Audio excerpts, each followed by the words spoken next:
오늘은 마태복음의 말씀을 같이 나누겠습니다. 구약 성경을 다 마감하고 방송실은 모니터를 좀 볼륨을 조금만 올려주실래요? 마태복음을 마감한 게 아니고 구약 성경을 다 마감하고 신약 성경을 마태복음을 처음 이제 시작을 합니다. 말라기 예언이 어제 제가 설교했듯이 말라기는 다른 예언서들보다 조금 결이 다르다, 그런 말씀을 드렸습니다. 그래서 이제 말라기 예언을 끝으로 하나님께서 하시는 말씀은 중단되고 신약 성경이 시작이 될 때까지 몇 년의 시간이 흐른다고요? 400년이라고 하는 시간이 흐릅니다. 그러다가 이제 세례 요한이 등장하게 되죠. 세례 요한은 말라기에 예언된 엘리야입니다. 예수님께서 그렇게 아예 못을 박으셨습니다. 말라기에 예언된 오리라고 한 엘리야, 그가 와서 그리스도 메시아 예수님에 대한 예언을 오심을 준비하고 또 예수님에 대해서 선포하는 내용이 나오지요. 그리고 예수님께서 약속대로 오셔서 이 땅에서 3년 동안 공생의 생활을 하시다가 십자가에 달려 돌아가시고 부활하시지요. 그리고 중요한 일을 하나 하십니다. 예수님이 하신 일은, 가장 중요한 일은 아무래도 십자가 대속이죠. 또 우리 부활하신 이 사건이, 십자가와 부활이 가장 중요한 사건입니다. 그래서 이제 신약 성경을 쭉 읽다 보면 제자들이 전부 전하는 내용은 뭐냐면 십자가와 부활입니다. 십자가와 부활, 그것을 전하는데 문제는 누가 전할 거냐는 거예요. 누가 전할 거냐. 예수님의 그 십자가와 부활의 그 놀라운 초인류적인 우주적인 사건을 누가 전할 거냐 하는 면에 있어서 예수님이 하신 중요한 일이 있는데, 그게 뭐냐면 제자 삼는 겁니다. 제자, 12명의 제자들, 수많은 사람들이 예수님을 따라 다니지만 그 중에서 특별히 12명을 택하시고 그 중에서 또 특별히 3명을 더 가까이 하시면서 예수님에 대해서 모든 것을 다 보게 하시고 그리고 그것을 기록하도록 하셨습니다. 그래서 이제 신약 성경이 기록이 되지 않습니까? 그 중에 하나가 마태라고 하는 제자로 인해서 기록된 마태복음이 오늘 말씀입니다. 구약 성경과 신약 성경은 확실히 분위기가 달라요. 그러지 않습니까? 완전히 달라요. 구약 성경은 율법적이고 또 그리고 하나님의 심판이나 공의나 이런 부분들이 아주 강조가 많이 되어 있고, 신약 성경으로 와가지고는 예수 그리스도를 통한 구원과 하나님의 절대적인 은혜와 이런 것들이 강조되어 있는 그런 내용이라고 볼 수가 있습니다. 오늘 이러한 말씀 중에서 오늘은 1장부터 3장의 말씀을 나누는데요, 오늘 이 말씀을 그냥 흐름에 따라서 하는 거긴 하지만 하나님께서 우리에게 특별히 월삭기도에 9월달에 주신 하나님의 음성으로 듣는 귀한 시간 되기를 주님의 이름으로 축복합니다. 먼저 우리 2장 18절 말씀 다 같이 읽어보겠습니다. 2장 18절 말씀 읽어보도록 하죠. 2장 18절, 우리 읽진 않은 말씀인데 다시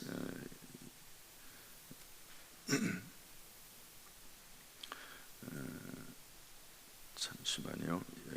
2장 13절 말씀입니다. 2장 13절, 12절, 13절, 12절 말씀 다 같이 읽습니다. 시작. 그들은 꿈에 헤로데게로 돌아가지 말라 지시하심을 받아 다른 길로 고국으로 돌아가니라. 그들이 떠난 후에 주의 사자가 요셉에게 현몽하여 이르되, 헤롯이 아기를 찾아 죽이려 하니 일어나 아기와 그의 어머니를 데리고 애굽으로 피하여 내가 내게 이르기까지 거기 있으라 하시니. 새벽기도 나오시는 성도님들 되면 이 말씀이 어디에 있는지는 아실 것입니다. 예수님이 이제 드디어 태어나시죠. 그때 동방 박사가 찾아와서 별을 보고 찾아와서 경배하겠다고 하는데 왕에게 찾아와요. 그래서 왕이 나도 경배할 테니까 그 별, 메시아 구원자를 만나면 나에게 좀 얘기를 해달라. 그래서 이제 그 별을 찾아서 아기 예수님을 만나고 경배하지 않습니까? 그리고 나서 아주 기뻐했다고 되어 있는데, 그리고 나서 이제 황금과 유향과 모략을 드리죠. 그리고 나서 12절 말씀 보니까 꿈에 헤로데게로 돌아가지 말라, 지시하심을 받아 다른 길로 고국으로 돌아가니라, 이렇게 되어 있습니다. 꿈에 하나님께서 이 동방 박사들을 보호하시는 거죠. 그래가지고 원래는 왕의 말을 듣고 다시 왕에게로 가야 돼요. 왕하고 그렇게 약속하지 않았습니까? 그런데 꿈에 하나님께서 나타나셔서 가지 말아라, 헤로데게로 돌아가지 말아라, 그래서 다른 길로 갔다 하는 말씀이 나와 있습니다. 첫 번째 내용이고요. 두 번째, 요셉에게도 그렇게 합니다. 13절 보니까 그들이 떠난 후에 주의 사자가 요셉에게 현몽하여, 이것도 꿈을 꾼 겁니다. 꿈을 꿨는데 주의 사자, 천사를 말하죠. 천사가 요셉에게 나타나서 헤롯이 아기를 찾아 죽이려고 하니까 일어나서 아기와 그의 어머니를 데리고, 마리아를 데리고 애굽으로 피해라, 그리고 내가 또 말을 할 때까지 거기에 있으라 라고 이야기를 해주시는 것을 볼 수가 있습니다. 이 말씀을 통해서 우리가 알 수 있는 것은 무엇인가?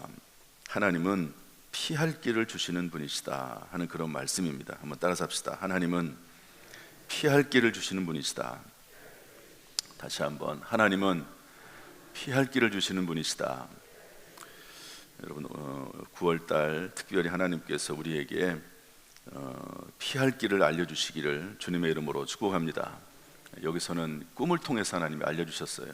꿈뿐이겠습니까? 여러 가지 방법으로 하나님께서 우리의 인생의 순간순간마다 하나님께서 피할 길을 주시는 분이 하나님이신 줄로 믿습니다. 고린도전서 10장 13절 보면, 사람이 감당할 시험 밖에는 너희가 당한 것이 없나니 오직 하나님은 미쁘사 너희가 감당하지 못할 시험 당함을 허락하지 아니하시고, 따라서 합시다. 감당하지 못할 시험 당함을 허락하지 아니하시고 시험 당할 즈음에 또한 피할 길을 내사 너희로 능히 감당하게 하시느니라. 또 피할 길도 하나님이 주신다고 말씀을 하고 있습니다. 여러분, 이 말씀이 우리의 삶 가운데 그대로 적용이 되기를 주님의 이름으로 축복합니다. 저도 목회를 하면서 여러 가지 일들을 많이 만납니다. 그런데 하나님께서는요, 피할 길을 주세요. 피할 길을. 근데 어떤 때는 좀 하나님께서 좀 빨리빨리 좀 피할 길을 주시면 좋은데, 끝까지 하나님께서 그 길을 보여주지 않다가 마지막 순간에 하나님께서 역사하시는 그런 경우도 있습니다. 어쨌든 중요한 것은 하나님께서 피할 길을 주신다는 거죠. 감당하지 못할 시험, 그게 없으면 뭐 더 좋겠지요. 사실은 감당하지 못할 시험이라는 것은 큰 시험 아닙니까? 그런데 그런 시험이 없으면 좋겠는데 그런 시험이 없지를 않아요. 저도 그렇고 성경에 나와 있는 수많은 인물들도 그렇고, 다윗 같은 사람 얼마나 많이 고생을 합니까? 사울 왕에게 쫓겨다니면서 그야말로 사망의 음침한 골짜기를 다니죠. 요셉도 마찬가지입니다. 얼마나 많은 고생을 합니까? 그런 시험들이 있습니다. 그런데 그분들의 특징은 뭐냐면, 그럼에도 불구하고 그 감당하지 못할 것 같은 시험을 믿음으로 극복해 나간다 하는데 큰 차이가 있다고 볼 수 있는 것이죠. 여러분, 오늘 이 말씀을 기억하면서 피할 길을 주신다. 하나님께서는 때때로 우리에게 시험도 주시지만, 감당치 못할 시험도 주시지만 피할 길로 주신다 하는 것을 믿고 하나님 앞에 담대함으로 나가는 저와 여러분 될 수 있기를 주님의 이름으로 축복합니다. 하나님께서는요, 사울 왕이 다윗 왕을 죽이려고 할 때 놀랍게도요, 사울 왕의 아들 요나단을 통해서 피하게 하십니다. 하나님이 요나단을 사용하시는 거죠. 또 사울 왕의 딸 미가를 또 사용하셔서 다윗을 구하기도 하십니다. 성경에 보면 그런 이야기들이 너무너무 많아요. 하나님께서 사람을 보내셔서 피할 길을 주시는 분이 하나님이시다는 것을 여러분 분명히 믿고 결코 낙심하거나 뒤로 물러서거나 그리고 실망하거나 좌절하지 않고 피할 길을 주시는 하나님, 오히려 더 잘되게 하신 하나님, 그 하나님의 은혜가 체험되는 귀한 역사가 있기를 주님의 이름으로 축원합니다. 축원합니다. 한 가지만 더 좀 살펴보겠습니다. 1장 19절 말씀인데요, 한번 다 같이 읽어볼까요? 18절 19절, 마태복음 1장 18절 19절 읽어보겠습니다. 다 같이 시작. 예수 그리스도의 나심은 이러하니라. 그의 어머니 마리아가 요셉과 약혼하고 동거하기 전에 성령으로 잉태된 것이 나타났더니 그의 남편 요셉은 의로운 사람이라 그를 드러내지 아니하고 가만히 끊고자 하여. 이 이야기도 많이 아실 겁니다. 예수님이 태어나셨을 때 처녀가 임신을 한 거 아닙니까?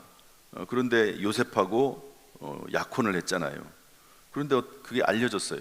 약혼을 했는데 글쎄 자기의 아내가 될 사람이 임신을 했다고 하네요. 어떡합니까? 율법에 의하면 이런 여자는 돌로 쳐 죽이게 되어 있습니다.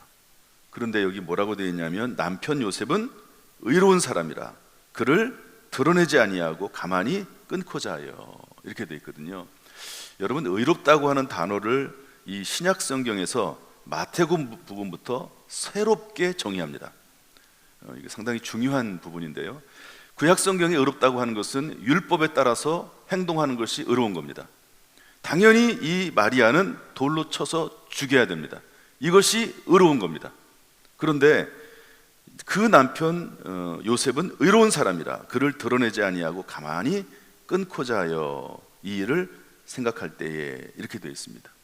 그러니까 여기서 말하는 의롭다고 하는 것은 뭐냐면, 이 마태복음에서 새롭게 정의하는 의롭다고 하는 것은 뭐냐면, 죄를 지었음에도 불구하고, 요셉 입장에서는 그렇죠, 마리아 입장에서는 뭐 죄를 지은 건 아닙니다. 성령으로 잉태가 된 거니까. 그런데 율법에 의하면은 돌로 쳐 죽이게 되어 있지만 그렇게 하지 아니하고 그것을 공개하지 않고. 여러분, 공개하지 않는 게 좋은가요? 공개하는 게 좋은가요? 세상 사람들은 공개해야 된다고 생각합니다. 여러분, 그래서 만약에 세상 사람들이 어떤 일이 있을 때 그것을 잘못한 걸 알아요. 범죄한 걸 압니다. 그런데 그것을 드러내지 않으면, 공개하지 않으면, 특별히 공무원들은 그것을 드러내지 않으면 그 공무원이 징계를 당하게 되어 있습니다. 잘못했으니까 그것을 고소 고발할 의무가 있는 거죠, 공무원들에게. 그런 것들을 보면. 그런데 여기 보면 의로운 사람이라 그를 드러내지 아니하고 가만히 끊고자 해요. 처녀가 임신을 했어요. 죽여야 됩니다. 약혼했는데도 불구하고. 그런데 그것을 드러내지 않기로 마음을 정합니다. 그런데 성경은 그것을 의롭다고 하는 거예요. 의롭다고. 여러분, 교회와 세상은 다릅니다. 교회와 세상을 분간하지 못하는 분들이 가끔 있습니다. 그것이 참 문제예요. 교회가 무엇인지, 세상이 무엇인지를 이해를 못합니다. 제가 대학 다닐 때 저는 이제 한참 이제 독재 정권 시대에 대학을 다녔습니다. 4년 내내 데모를 했던 것 같아요. 뭐 제가 참여할 때도 있었고 그렇지 않을 때도 있었고. 그런데요, 엄청난 데모를 하죠. 다 그 부정부패에 대해서 싸우고 그렇게 됩니다. 그런데 그렇게 데모를 하다가도 예를 들어서 뭐 명동성당 같은 데라든지 교회라든지 이런 데로 숨어 들어가는 때가 있어요. 데모하다가 학생들이. 그러면 그것을 받아주는 교회가 있고, 그리고 그것을 받지 않는 교회들도 있고 성당도 있습니다. 그런데 이 성당은 그런 학생들을 많이 받아줬어요. 교회는 받아주기도 하고 받아주지 않은 교회들도 있습니다. 그런데 저는 받아주는 것이 옳다고 저는 생각을 해요. 물론 그것 때문에 교회가 어려움을 당할 수도 있고 성당이 어려움을 당할 수도 있습니다. 그런데 교회는 받아주는 곳이거든요. 그래서 그들을 받아주고 보호해주고 하는 일을 하는 거죠. 여기 요셉이 의롭다라고 하는 것은 새로운 정의입니다. 그것을 드러내지 아니하고 가만히 끊고자 해요. 교회는 그 사람이 잘못을 해서 회개하고 용서를 구하면 용서해 주는 것이 교회입니다. 그래서 7번씩 70번이라도 용서해 주라고 말씀하고 있거든요. 이것은 상습적인 죄입니다. 어떻게 7번씩 70번을 죄를 짓고 용서해 달라고 합니까? 그럼에도 불구하고 회개하면 용서해 주라고 하는 것이 교회거든요. 요셉은 의로운 사람이라 그를 드러내지 아니하고 가만히 끊고자 하여 이 일을 생각할 때에, 이것은 뭐냐면 끊는 것은 좋은데 여러분 약혼하지 않았습니까? 그런데 약혼을 했는데 어떻게 파혼을 합니까?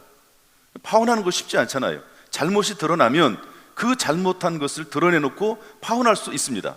그런데 그것을 드러내지 않고 파혼을 한다는 것은 쉽지 않아요. 이게 오히려 더 어렵습니다. 그래서 생각을 해야 돼요. 어떻게 하면 이것을 드러내지 않고 파혼을 할 수 있을까? 이것을 생각을 해야 되거든요. 이게 더 힘들어요. 그냥 드러내고 공개하고 끝내버리면 쉬워요. 그런데 공개하지 않으면서도 이 일을 잘 말끔하게 어떻게 잘 처리할 수 있을까? 이게 사실은 더 어렵습니다. 이 일을 요셉이라고 하는 사람이 했다는 겁니다. 요셉은 참 착한 사람이죠. 요셉은 의로운 사람이죠. 그러지 않습니까? 요셉은 따라서 여기서 의롭다는 말의 의미는 뭐냐면 율법으로 하지 않고 은혜로 했다는 말이고요, 가장 합당한 모습, 방식을 찾으려고 하는 행함 있는 믿음을 가지고 있었다라고 하는 것을 알려주고 있습니다. 참 우리가 세상에 살면서 신앙생활을 하면서 이런 모습을 갖기가 참 어렵습니다. 사실은 우리 성도들이 신앙생활을 하는 게 쉽지 않다고 저는 보거든요. 세상에서의 삶의 모습과 교회에서의 삶의 모습이 다릅니다. 그래서 어떤 사람들은 세상적인 관점으로 신앙생활을 하는 사람도 있어요. 그러면서 또 갈등을 느끼고, 교회에서 또 성경은 가르치는 것이 다르니까 갈등을 느끼고 있습니다. 그러나 성경이 우리에게 분명히 제시하는 것은 우리가 빛과 소금의 역할을 감당하라고 말씀하시는 것이고, 오히려 이러한 하나님의 말씀을 세상 속에서 더 드러내고 증거할 것을 우리에게 알려주고 있습니다. 저와 여러분이 9월 한 달 살아나갈 때 많은 일들이 생기게 될 것입니다. 그때 우리가 은혜로 대하고 어떻게 하든지 행함 있는 믿음을 가지고 살아갈 수 있는 저와 여러분이 될 수 있도록 하나님이 도우시기를 주님의 이름으로 축복합니다. 특별히 행함 있는 믿음, 이번에 오이코스 전도 축제에 작정하고 기도하고 사귀고 초청하는 데 있어서 하나님께서 열매 맺게 하실 텐데, 이 일에 있어서도 행함 있는 믿음으로 나가는 저와 여러분이 되기를 주님의 이름으로 축복합니다. 지난 주일날 우리가 오이코스 전도 축제 작정을 했어요. 이번에 작정하고 진행해 나가는 이 과정이 옛날하고는 좀 다릅니다. 우리 교육자들도 이 일로 서로 모여서 연구도 하고요, 또 전도 축제 부흥회, 전도를 위한 부흥회도 하고, 또 임대현 목사님이 오셔서 이제 새롭게 이렇게 그 모든 계획들을 또 짜고 또 일정을 잡고 이제 그런 일을 같이 진행을 하고 있거든요. 이 일을 이제 진행해 나가는데 이런 모습에 있어서도 우리가 정말로 동참을 하고 해야 되는데요. 지난주에 작정을 했어요. 작정을 했는데 제가 물어봤어요. 몇 명이나 작정을 했냐. 그러니까 우리 6명을 기록을 하고 그 중에 1명만 VIP로 오이코스를 해서 기록하도록 돼 있잖아요.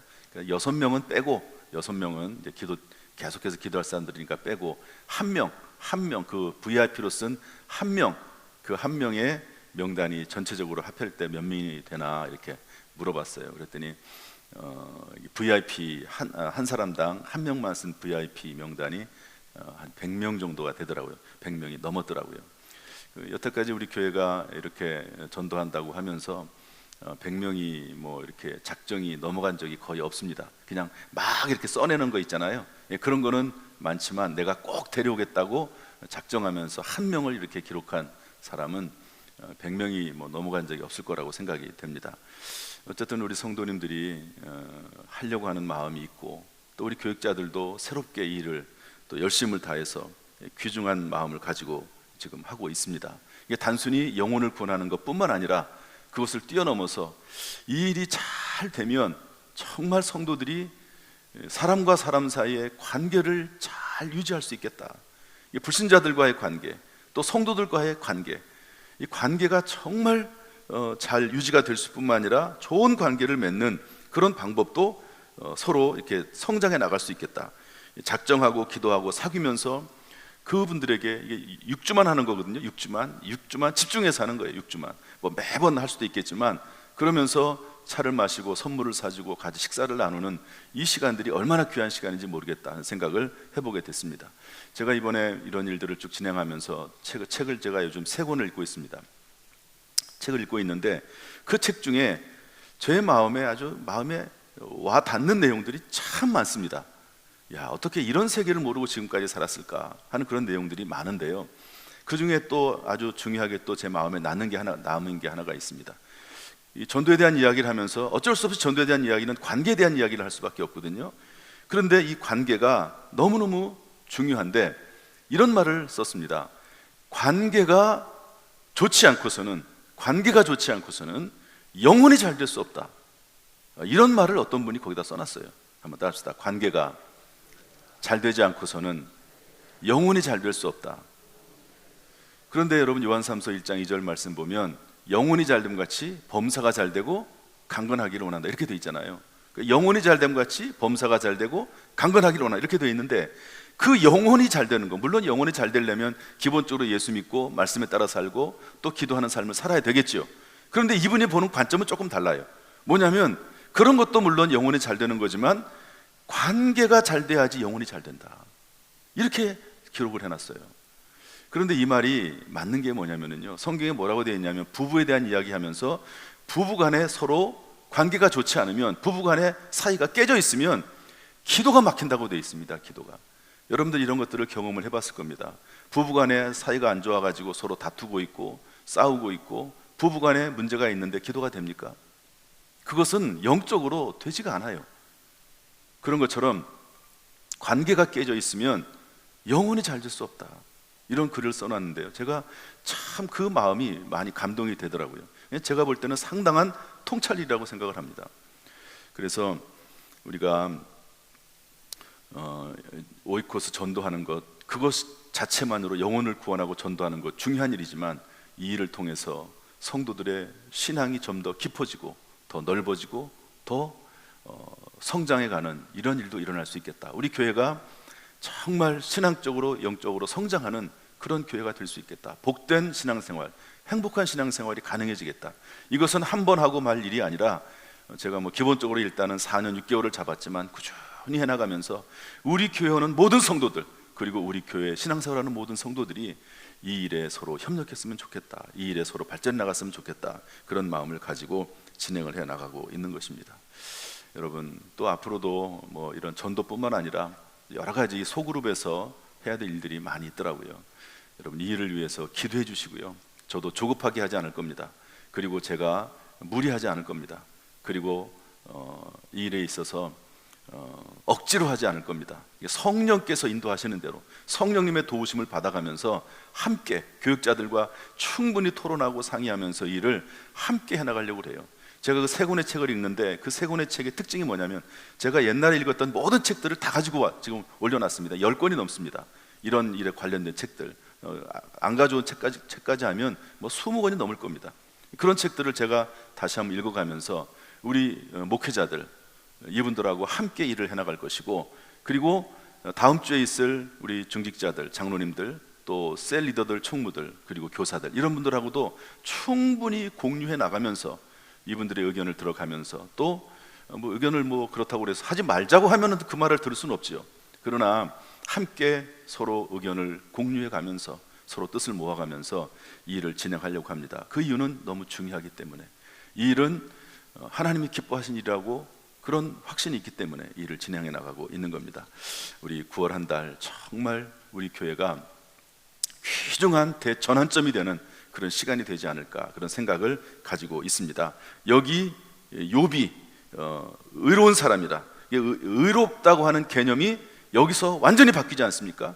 그런 것처럼 우리 교회의 70년 이후에 신앙생활의 모습이, 우리 교회의 모습이 정말 하나님께서 기뻐하시는 그런 방향으로, 지금까지도 하나님의 뜻 가운데 하려고 애를 썼지만 좀 더 깊은 세계로 들어가는 그런 교회가 될 수 있도록 서로 협력하고 기도하는 저와 여러분 될 수 있기를 주님의 이름으로 축복합니다. 축복합니다. 오늘 말씀 제가 두 가지 말씀 드렸습니다. 하나는 피할 길을 주시는 하나님, 피할 길을 주시는 하나님. 또 하나는 율법으로 하지 아니하고 오직 은혜로 그리고 행함 있는 믿음을 가지고 사는 그런 9월 한 달이 되자, 이런 말씀을 전했습니다. 이런 삶이 저와 여러분의 삶 가운데 9월 한 달 동안 가정과 직장과 사업장과 자녀들과 인생 가운데 임하기를 주님의 이름으로 축원합니다. 축원합니다. 기도하겠습니다.